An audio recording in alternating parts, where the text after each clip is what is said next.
आदर, आदाब, अभिनंदन, आभार। दोस्तों, मेरे भाइयों, बहनों, बुंदेलखंड और झांसी से मैं आप सबका बहुत-बहुत स्वागत करता हूं और एक बार तहे दिल से आपको नए साल की शुभकामनाएं देना चाहता हूं। भगवान करे आपका ये साल 2022 आपके परिवार के लिए और आपके लिए खुशियों से भरा हो। हम यही कामना करते हैं ऊपर वाले से कि हमें कोरोना की ये जो ओमिक्रॉन वेरिएंट की जो लहर, जिसे हम थर्ड वेव भी कह रहे हैं, उससे हमारे घर को कोई क्षति ना पहुंचे, हमारे परिवार को कोई क्षति ना पहुंचे और ये शांतिपूर्वक तरीके से निकल जाए। तो एक बार फिर से मैं आपके सामने आपका सच्चा और वीर बुंदेली मित्र संकेत गज्जन दो बातें आमने सामने करने के लिए हाजिर हूँ। 2022 का हम पहला शो कर रहे हैं क्योंकि इससे पहले मैं छुट्टियों पर था और हम एक संडे वो नहीं किए। बट आपको मालूम ही है, थोड़ा सा फेस्टिव सीजन होना चाहिए, एंजॉय करना चाहिए, तो मैंने वो किया। बाय द वे, आपको सब मालूम ही है कि हमारा ये शो जो होता है दो बातें हम सामने प्रायोजक शो होता है और आज के प्रायोजक हमारे जो हैं वो रत्ना लेजर डेंटल क्लिनिक से doctor Rajat Misuriya and doctor अर्चना मिसूरिया हैं, जो एक मैक्सिलोफेशियल सर्जन है। झांसी में जो एक आम आदत है तंबाकू खाने की और जिस आदत की वजह से मुंह कम खुलता है या मुंह का कैंसर हो रहा है, उसके डॉक्टर रजत मुसरिया बहुत ही अच्छे डॉक्टर हैं और बहुत ही अच्छा इलाज करते हैं नई तकनीक के साथ। तो अगर ऐसा कुछ है तो आप उनसे फ़ौरन जाके मिलें इससे पहले कि वो बीमारी और भयानक रूप ले। इसके अलावा अगर आप dental implant, root canal treatment और जबड़े में कोई फ्रैक्चर है उसको ठीक करवाना है, तो भी आप वहाँ पे जा कर के डॉक्टर रजत सूर्या से उनकी मदद ले सकते हैं, उनके परामर्श उनसे ले सकते हैं। इनका detailed information about phone numbers and address आपको इस वीडियो के बाद में आपको कमेंट में आपको इसके नोटिफिकेशंस में मिल जाएगा। इसके अलावा हमारा दूसरे सह प्रायोजक है ग्लोबल हीट क्योर सॉल्यूशंस, जो एक जापानीज नैनो टेक्नोलॉजी लेकर के आए हैं।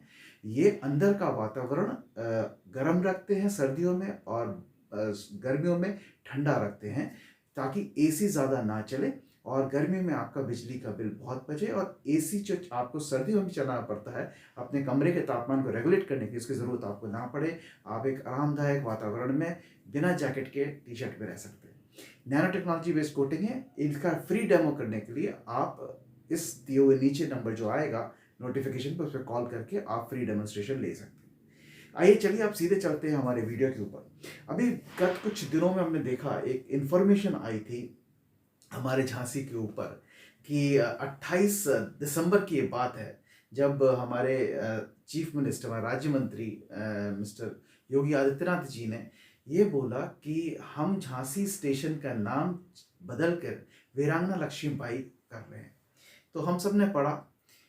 सबसे पहले मैं आपको ये बता दूं कि झांसी से जितना प्यार आपको है उतना ही प्यार मुझे भी है और वीरांगना लक्ष्मीबाई से जितनी आदर और सम्मान मैं देता हूँ उतना ही आदर सम्मान आप भी देते हैं, ये सब मेरा सोचना है और मानना भी है। तो अब सवाल इस बात का है कि इस नेम के चेंज होने पे स्टेशन पे मैंने अभी हाल के कुछ 9-10 दिन मैं देख रहा हूँ बहुत सारी चीज़ें हो रही हैं। कोई जाकर के कोई पार्टी जाती है, जाकर के रेलवे स्टेशन पे धरना देती है, नाम के आगे झांसी लगा देती है और फिर गिरफ्तारियां होती हैं। कहीं मैंने देखा कि आपके जो हमारा तहसील है या जो हमारा कोर्ट है उसके पास कुछ वकीलों ने उस पर बोला, नहीं, मैं सबकी भावनाओं की कदर करता हूँ, मुझे अच्छा लगा आप सबका झांसी से तरह प्यार देख करके।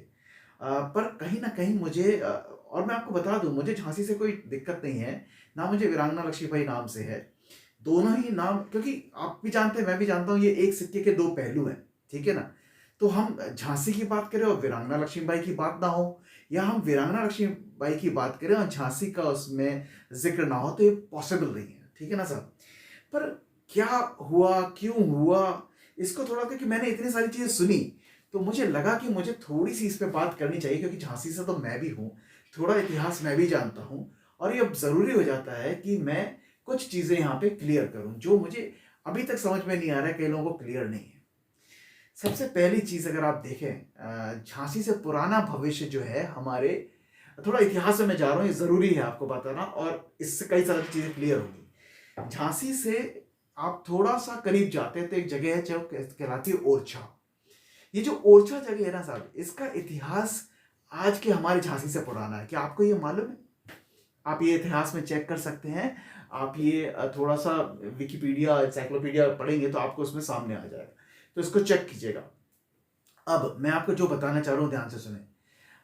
महाराजा छत्रसाल ने जब बाजीराव पेशवा से मदद मांगी थी, तब उन्होंने बाजीराव पेशवा ने उनकी मदद की थी, उन्हें जिताया था। और इसके चलते उन्होंने जो बुंदेले राजा महाराजा छत्रसाल थे, उन्होंने अपनी कुछ जमीन उनने बाजीराव को दे दी थी, पेशवा जी को।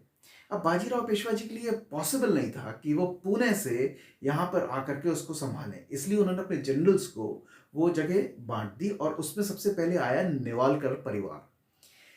नेवालकर परिवार को बुंदेलखंड का वो राज्य मिला जो महाराजा बुंदेले महाराजा छत्रसाल ने उनको दिया, और इसकी एक अलग पहचान बन गई और ये थोड़ा अलग हो गया। अब ये पूरी तरह से मराठियों द्वारा मराठी साम्राज्य द्वारा राज किया जाता था, बुंदेलों के द्वारा नहीं। ठीक है ना? तो ये तो पहली चीज आप समझें, जो बुंदेलखंड के पार्ट्स और बुंदेलखंड की जो राजधानी थी वो तब ओरछा हुआ करती थी, जहां महाराजा छत्रसाल का था, और 1530 की मैं बात कर रहा हूं। अब ये तो पूरी चीज हो गया, आपको हमने बता दिया।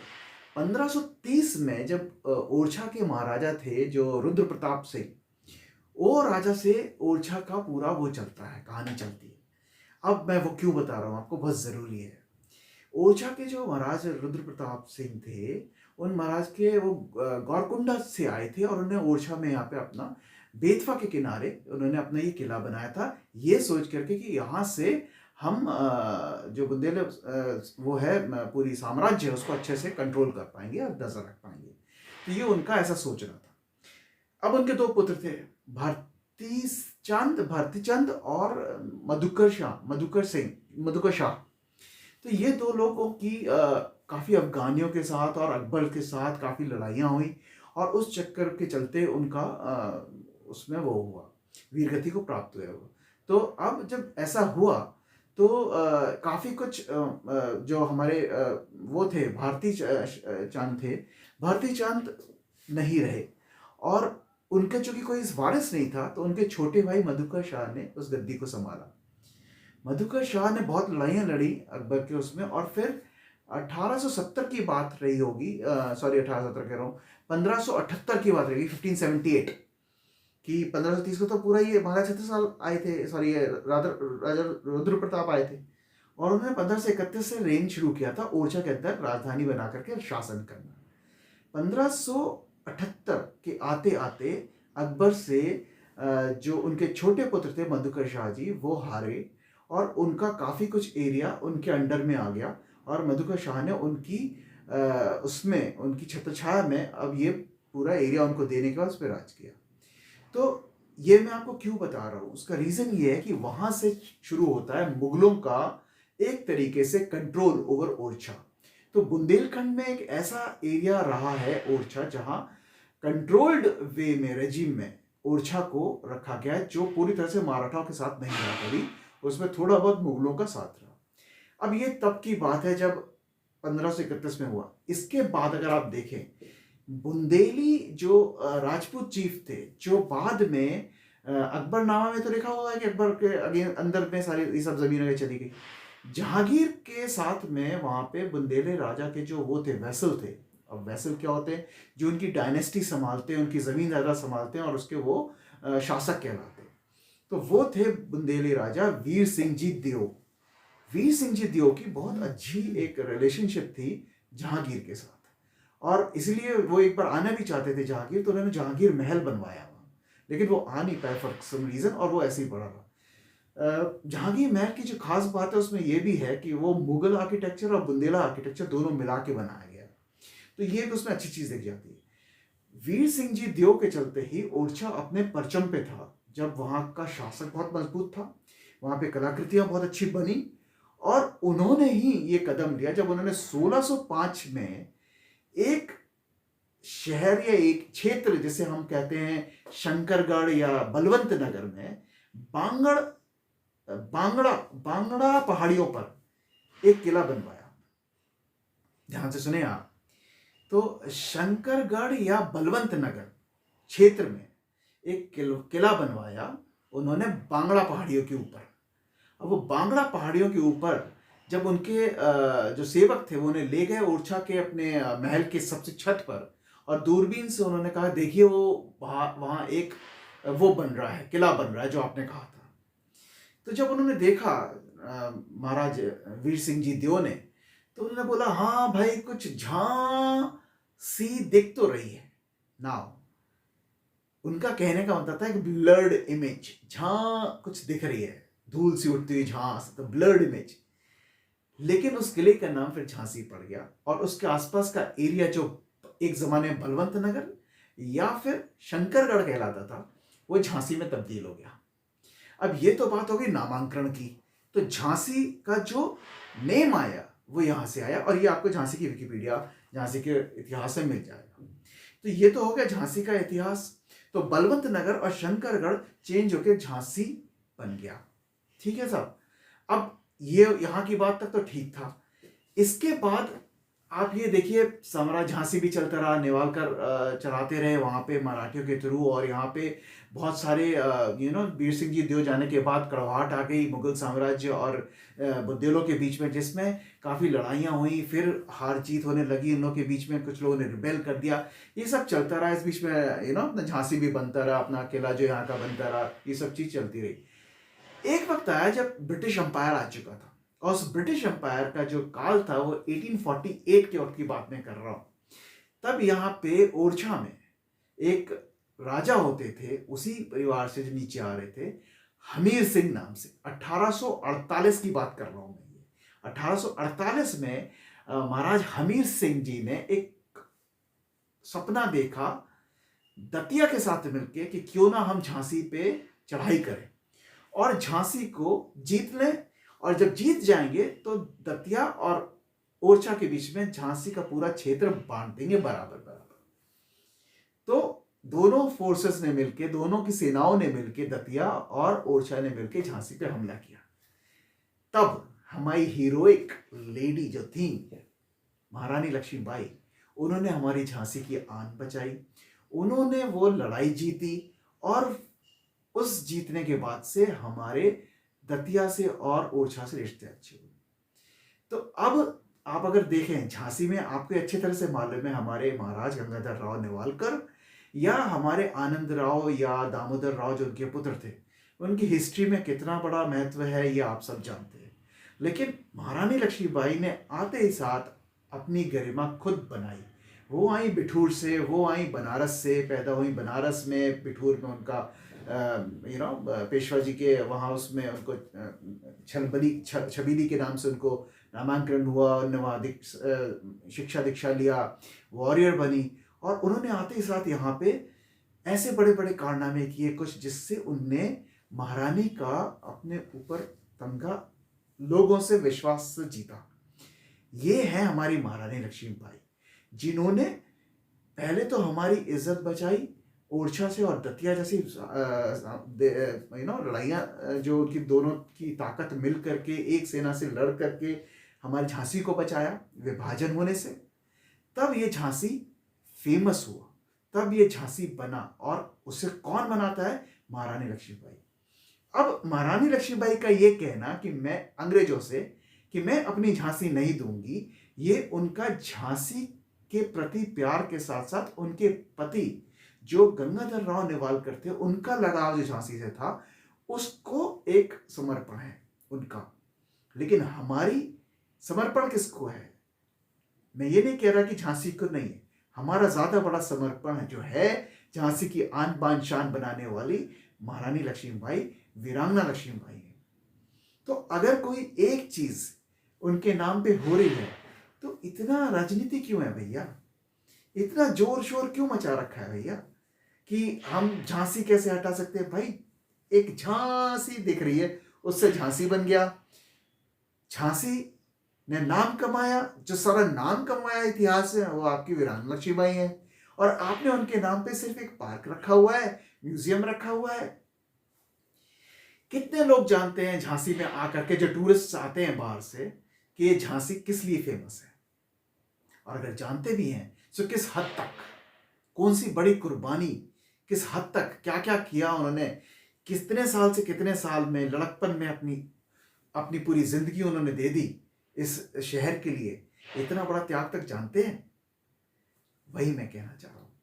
देखिए, मेरे लिए कोई फर्क नहीं पड़ता, झांसी शहर आज भी झांसी शहर है। जो वीराना लक्ष्मीबाई रेलवे स्टेशन उन्होंने डिक्लेयर किया था तब भी झांसी डिस्ट्रिक्ट व झांसी डिस्ट्रिक्ट, झांसी जिला था, और झांसी का पूरा एडमिनिस्ट्रेशन झांसी ही था। शहर का नाम तो बदला ही नहीं गया था, सिर्फ स्टेशन का नाम बदला गया था। मैं सिर्फ ये कहना चाहता हूं कि मुझे लगा कि इस तरीके से हमारी झांसी की और एक अच्छी मार्केटिंग हो सकती है। झांसी की पहचान आप कुछ भी कह लीजिए, झांसी आप कितना झांसी झांसी कर लीजिए, लेकिन पहचान तो वीरांगना लक्ष्मीबाई ही रहेंगी, उनको आप नहीं हटा सकते। लेकिन झांसी की पहचान आपकी और महाराजा छत्रसाल या आपके नवालकर परिवार या आपके बुंदेला परिवार या आपके मराठी परिवार साम्राज्य, उनसे नहीं थी। चल रहा था उनसे सब कुछ, लेकिन जो झांसी पूरे रडार पे आई है इंडिया के, जो पूरे विश्व के मैप पे आई है, वो सिर्फ और सिर्फ वीरांगना लक्ष्मीबाई के वजह से आई है, और उनका अंग्रेजा छोड़ो अभियान के छेड़ने से आई है। तो अब मुझे बताइए कि शहर की एक इंपॉर्टेंट चीज जो कि स्टेशन है से हमारे लिए कितना अच्छा होता अगर वो नाम एग्जैक्टली वही होता जो रखा गया है। कोई बुराई तो नहीं थी, किसी का अपमान नहीं था। झांसी का मान अपनी जगह, शहर के नाम पे, और वीरांगना लक्ष्मीबाई का स्टेशन के नाम रखने से झांसी की वैल्यू तो और बढ़ रही थी। अब आप पूछेंगे कैसे, तो मैं आपको पॉइंट बाय पॉइंट बताऊंगा कैसे। मेरा पहला पॉइंट, सबसे बड़ी बात तो ये कि आज के वक्त में स्टेशन जैसी बड़ी बड़ी चीजें वीरांगना लक्ष्मीबाई के नाम पे होना हमारे लिए आदर और सत्कार की बात है। झांसी तो पूरा शहर है, इसको मत भूलिएगा, इसको उस पर कोई कॉन्टेस्ट नहीं कर रहा है, इस पर हम बात नहीं कर रहे। हम बात कर रहे हैं सिर्फ और सिर्फ वीरांगना लक्ष्मीबाई स्टेशन के नाम की। अब आप सोचिए, जब इतनी बड़ी चीज हमने उनके नाम पे रख दिया, तो इतिहास में एक स्टेशन, पूरे एक इंडस्ट्री जो रेलवे मिनिस्ट्री है पूरा, उसमें वो नाम दर्ज हो गया वीरांगना लक्ष्मीबाई। अब ये नाम बार बार उठेगा, वीरांगना लक्ष्मीबाई स्टेशन, वीरांगना लक्ष्मीबाई स्टेशन, वीरांगना लक्ष्मीबाई स्टेशन। हम और उसे इंपॉर्टेंस देते रहेंगे, वीरांगना लक्ष्मीबाई स्टेशन, वीरांगना लक्ष्मीबाई स्टेशन। दूसरा, कितने टूरिस्ट यहां आते हैं जो झांसी से खजुराहो जाते हैं, झांसी से ओरछा जाते हैं, जिनको झांसी के इतिहास के बारे में नहीं मालूम। ओरछा और खजुराहो ज्यादा फेमस है शुरू से, क्योंकि गाड़ियां यहां आती थी, टैक्सियां यहां से मिलती हैं, आसानी यहां से होती है, और फॉरेन में सीधे ये बोला जाता था, there is an airport in Delhi and from there you have to take a train for Jhansi, from Jhansi you can take a boarding for the taxi for Khajuraho, right? That was the whole thing. ऐसे ही होता था ना साहब।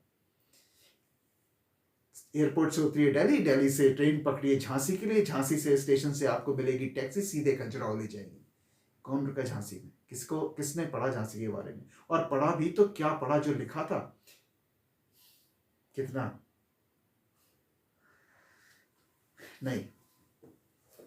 वीरांगना लक्ष्मीबाई नाम होता तो वो लोग बोलते, you know what, you have to take a flight for Delhi, from there Delhi you have to take boarding on a train for Virangana Lakshmibai station, and from Virangana Lakshmibai station you will get a taxi for Khajuraho।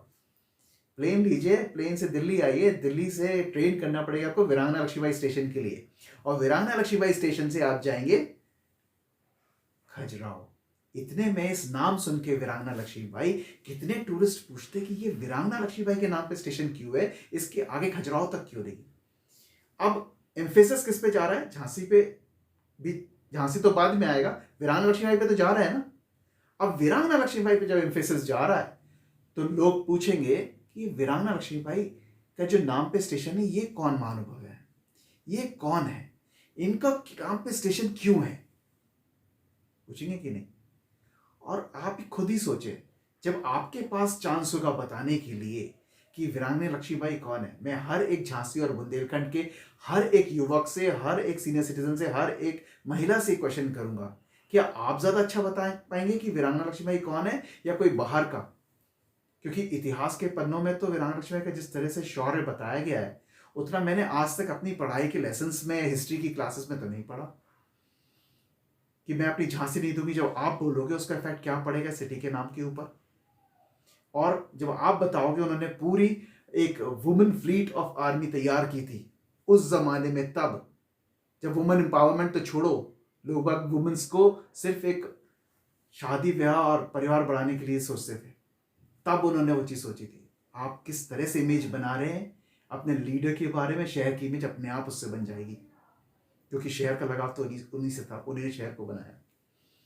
तीसरा, अभी आज के वक्त में अगर मैं history उठा के देखूं, कितने सब्जेक्ट, कितनी चीजों में ये पढ़ाया जा रहा है, वीरांगना लक्ष्मीबाई पढ़ाया जा रहा है। अच्छा, पढ़ाया जा रहा है तो बहुत अच्छी बात है, पर किस लेवल तक पढ़ाया जा रहा है, क्या क्या चीजें बताते हैं उसमें। हर एक बुंदेलखंड के हर एक प्राणी की ये एक, जैसे कहते हैं ना, ये रिस्पॉन्सिबिलिटी, उत्तरदायित्व है कि वो अपनी रानी लक्ष्मीबाई के बारे में खुद बताए, और उस गरिमा से और उस शौर्य से बताए जिस शौर्य और गरिमा की वो हकदार है। सिर्फ वो 4 लाइनों का एक लेसन पढ़ा करके कि she was a brave lady, sacrificed her life in so and so with fighting with Britishers, and that is all. No. Here we were given a chance to become an ambassador of Rani Lakshmibai, for which will take our city Jhansi on a higher level. अब हम खुद promote करेंगे, तो मैं थोड़ा सा हिंदी बोल दूं, अब आपको खुद अपनी रानी के बारे में बताने का चांस मिला है। बनाइए उन्हें बड़ा वॉरियर, बनाइए उन्हें बड़ा हीरो, हीरोइक डीड्स उनकी वैसी थी ना। तो अब आप बोलिए कि उन्होंने क्या क्या किया था, किस शूरवीरता से उन्हें लड़ी, कहाँ पे उनको किस किस चीज़ों का उनका आइडिया था, कैसे वो बचपन से कितनी बड़ी वॉरियर थी, कैसे वो बचपन से तलवारबाजी करती थी, घुड़सवारी करती थी, मुंह में लगाम लेकर के उन्होंने घोड़ा चलाया, 2 हाथों से तलवार चलाई। आप बोलिए, आप बोलेंगे तो आप कहलाएंगे उनके प्रमोटर। तब होगी रियल रानी लक्ष्मीबाई को असली श्रद्धांजलि। और जब आप रानी लक्ष्मीबाई के लिए बोलेंगे, यकीन मानिए झांसी का लेवल अपने आप ऊपर उठता जाएगा। जैसे कि मैंने कहा, एक सिक्के के 2 पहलू, रानी लक्ष्मीबाई, झांसी। आपने बात करी रानी लक्ष्मीबाई की, वो ये थी, वो थी, और किसके लिए लड़ी वो भाई? झांसी के लिए लड़ी। क्यों लड़ी भाई? क्योंकि वो अपनी झांसी नहीं देना चाहती थी। झांसी का शहर का नाम तो वैसे ही वैसे ही है। आपने रानी लक्ष्मीबाई को भी अब आपको बनाने का मौका मिला है, तो क्यों नहीं बना रहे हैं आप? आपकी हीरो है ना, तो बनाइए अब आप। मुझे अच्छा लगा था कि अब लोग पूछेंगे, उनके जहन में, उनके दिमाग में एक क्वेश्चन डाल दिया गया था, वीरांगना लक्ष्मीबाई, वीरांगना लक्ष्मीबाई कौन है भाई? वीरांगना लक्ष्मीबाई जिनको नहीं मालूम, हम बताएंगे आपको। हम जानते हैं वीरांगना लक्ष्मीबाई के बारे में, हम बताएंगे आपको वीरांगना लक्ष्मीबाई कौन है, और उस तरह से बताएंगे जिस तरह से वो डिजर्व करती हैं उनको बताना। ये हमारे शहर की गरिमा है, ये हमारे शहर का शौर्य है, ये वीरता है। हमको मौका मिला है, हम बताएंगे। हम ही जानते थे, इतिहास के पन्नों में, हिस्ट्री बुक्स में इतना सब डिटेल में नहीं बताया गया, हम बताएंगे। हमें मौका तो दें। अभी तक मौका ही नहीं मिलता था। Jhansi, you have to take the taxi from Jhansi. Jhansi से आपको गाड़ी मिल जाएगा, वो आपको खजुराहो ले जाएगा। लेकिन तब वीरांगना लक्ष्मीबाई स्टेशन, वहां पे कोई बच्चा भी होगा ना, वो जब पूछेगा, कोई भी बच्चा बाहर फॉरेन में, हम ये वीरांगना लक्ष्मीबाई स्टेशन से टैक्सी ले रहे हैं डैडी, ये वीरांगना लक्ष्मीबाई कौन है यहाँ पे? तो उनके फादर पूछेंगे टैक्सी वाले से, स्टेशन के टीटी से, कि साहब ये स्टेशन का नाम वीरांगना लक्ष्मीबाई कौन है? हमको मौका मिलेगा बताने का कि वीरांगना लक्ष्मीबाई कौन है, और हम शायद बहुत अच्छे तरह से समझा सकते हैं, बता सकते हैं कि वीरांगना लक्ष्मीबाई कौन है। बस इतना ही कहना था आज के दिन आप लोगों से। हमारा पहला 2 बातें आमने सामने का शो। मैं खुश हूँ, झांसी के लोगों ने अपना दिखाया प्यार झांसी के लिए, मुझे अच्छा लगा। हमारी वीरांगना लक्ष्मीबाई के लिए भी बहुत ज़रूरी था प्यार दिखाना, और मुझे उम्मीद है आप अब इस बात को समझेंगे कि छोटी छोटी बातों पे राजनीति में ना पड़ें, अपना रोल मॉडल समझें। आपका रोल मॉडल थी वीरांगना लक्ष्मीबाई, थी, हैं, हमेशा रहेंगी। जितना आप उन्हें चमकाएंगे, जितना आप उन्हें बनाएंगे, झांसी खुद ब खुद चमकेगी। झांसी तो उनका दूसरा रूप ही झांसी है। अपना ध्यान रखिए। कोरोना के महामारी का बहुत ज़्यादा प्रकोप है। ओमिक्रॉन वेरिएंट से जो इफेक्ट है काफ़ी ज़्यादा हो रहा है। झांसी में भी केसेस बढ़ रहे हैं। कल परसों मैंने सुना था 41, कल मैंने सुना 48, आज का मुझे मालूम नहीं, बहुत जल्द मालूम पड़ जाएगा। इसलिए अपना ध्यान रखें, अपने अपनों का ध्यान रखें, हाथ बराबर धोते रहें, सोशल डिस्टेंस बना करके, और मास्क पहने बाहर मत निकले। Thank you so very much. अपना ध्यान रखिए। आपका नया साल 2022 बहुत बहुत शुभ हो। Thank you so much. Take care.